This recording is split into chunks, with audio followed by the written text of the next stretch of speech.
चलिए कुछ अलग तरीके से समझे कि यात्रा का बहुवचन शब्द क्या होता है। और आज के इस वीडियो के अंदर आपको यात्रा के बहुवचन शब्द के बारे में हम अच्छी से अच्छी जानकारी देंगे।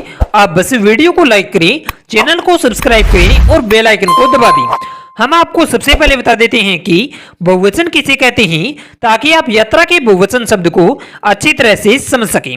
तो दोस्तों जरा ध्यान से सुनिए कि जिस शब्द के रूप से किसी व्यक्ति या वस्तु के एक से अधिक होने का बोध हो उसे बहुवचन कहते हैं।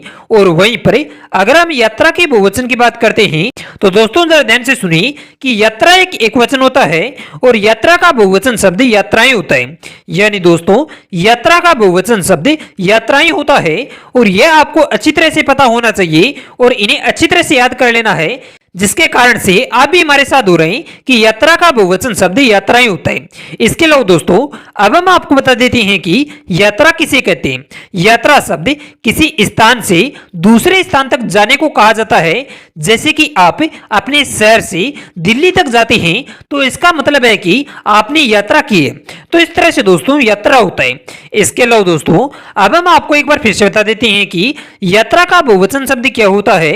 तो दोस्तों जरा ध्यान से सुनिए कि यात्रा एक एकवचन होता है और यात्रा का बहुवचन शब्द यात्राएं होता है। यानी दोस्तों यात्रा का बहुवचन शब्द यात्राएं होता है और इन्हें अच्छी तरह से याद करने के लिए आप नीचे दिए गए उदाहरणों का उपयोग कर सकते हैं।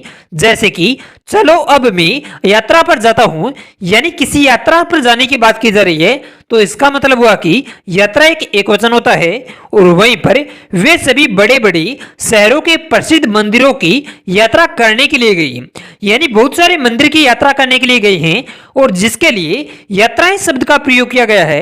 तो इसका मतलब हुआ कि यात्राएं एक बहुवचन शब्द होता है। तो इस तरह से दोस्तों यात्रा का बहुवचन शब्द यात्राएं होता है और यह आपको अच्छी तरह से पता होना चाहिए और इन्हें अच्छी तरह से याद कर लेना है। तो दोस्तों आज की इस वीडियो के अंदर आपने सीखा कि यात्रा का बहुवचन शब्द क्या होता है।